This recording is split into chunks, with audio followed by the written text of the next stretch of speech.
Greetings and welcome back to the Galley of the Sun. For me, it's a wonderful day. Who doesn't love a comfort food like chicken soup? And what kind of weird individual would not love Mexican food? When we put those together, we're going to have a wonderful, wonderful thing. That's exactly what we're doing today. We're making Caldo de Pollo, or Mexican chicken soup. So, behind me, you can see I have a large pot.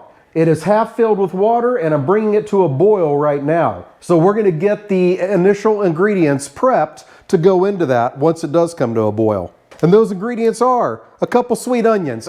You can use one large one if you got it. Mine are sort of dinky, so I'm using two. I'm not going to finely dice these because we're making chicken soup, so we want to be able to see what our ingredients are at the end. We don't want them to just dissolve. So I would call this a medium chop that I'm going to do on these.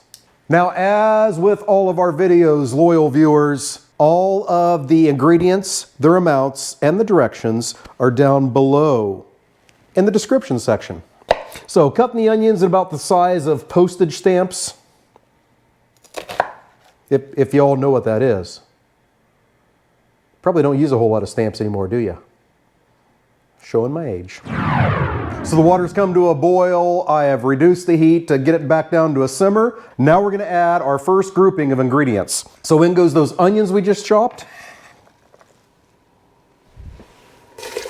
Now, as I said, down in the description section are the ingredients and their amounts. And you'll see garlic there. And you'll see a number and a measurement next to it. But for me, for us, you measure that with the heart. So in goes some garlic, or a lot of garlic. Now this one you don't want to go too crazy with because we're going to add some chicken bouillon later. We're going to add some other seasonings, but we need to get some salt in there. And this Jacobsen Salt Company black garlic salt is absolutely amazing. And it's got garlic in it. So I'm going to add about a tablespoon of that. There's quite a bit of water in there. My heart says that's right. And then we're going to add our chicken. So it is more difficult, but it's worth it. Trust me, use the bone-in skin on chicken. I'm going with chicken thighs. We'll take care of this later, but the flavor that the fat that's connected to the skin as it dissolves in there is going to add, and the marrow from the bones, you can't duplicate that. So, can you use boneless, skinless? You will, but you'll pay a price. And I'm not willing to pay it. So, putting about 8 chicken thighs in there. Be careful. In fact, we'll work smarter, not dumber. Also going to add a can of tomato sauce.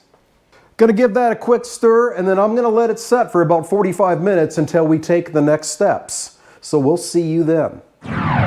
As that chicken's on its initial 45-minute simmer, we're just going to get the rest of the ingredients ready. Most of them are going to go in soon after that 45 minutes goes away. We're going to do a little bit of taste adjusting to it, and then we'll add them. So might as well have them ready. So they all go in at the same time. So in a big bowl, I'm going to put some cut up green cabbage.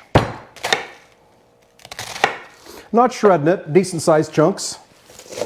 With our cabbage, an entire bunch of roughly chopped cilantro. Now, if you're not a cilantro fan, leave that out. And all these vegetables, you can make different choices. It's all up to you. You can put corn in here if you want. You can put taters in here if you want. I'm going with some different stuff. Next, a diced up red bell pepper. Or 2. Again, postage stamp size. A couple 3 carrots. I'm going to get those peeled and then cut those in Rolo-sized chunks. And my last vegetable, a couple zucchini. Handle it with care. You wouldn't want to squash it. You know, I think I'm going to have those after seeing how big they are, thinking about what they'd look like on your spoon. Or my spoon. Our spoon. All right, we've only got 3 ingredients left. So we'll see you after the chicken's been simmering and we're ready for the next steps. All right, our chicken, tomatoes, onions, and garlic and salt have been simmering for about 45 minutes. Now we're going to add a couple spoonfuls of chicken bouillon. And we absolutely love the better than bouillon. Use it all the time, all the different flavors. I'm also going to stir in my seasonings, and I'm using some Cattleman's Grill Mexicano. All sorts of great Mexican flavors in here. Going to put about 2 tablespoons of that in there. I'm going to give that a stir, give it a taste, and see where we are on the saltiness. All right, so we've decided it needs a little bit more salt. I'm going to add some more of that Jacobson Salt Company black garlic salt, because garlic. All right, so in go all these vegetables. Now you have choices. Let this go with the vegetables for at least 30 minutes. Right now, I have about an hour and a half I can let it go, and that's what I'm going to do. I'm of the mind of the longer that you let the soup sit there and simmer, the more those flavors are going to meld together and be delicious. So in these go. We'll see in about an hour and a half when it's time to get the chicken out. See you then.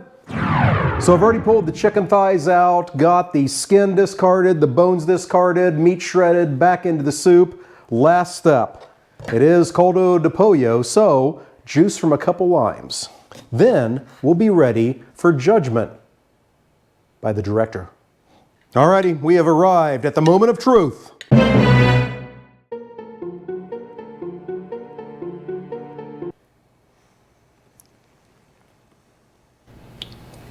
Nope, it's gonna burn my mouth. Well, don't do that, because I need a accurate, honest judgment. Very good, lots of flavor. I like it. And the lime adds something to it too? Yeah, it adds that citrus taste to it. All right, there you go. Flavor. Caldo de Pollo, Mexican chicken soup. How could you possibly go wrong? Give it a try. Hey, thank you so much for joining us. And until we see you next time, fair winds and following seas.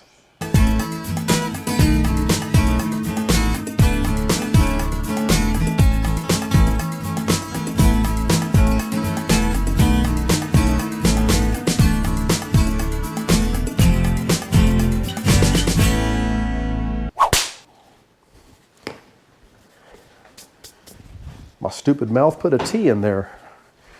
It's not a T. Saltiness. Saltiness.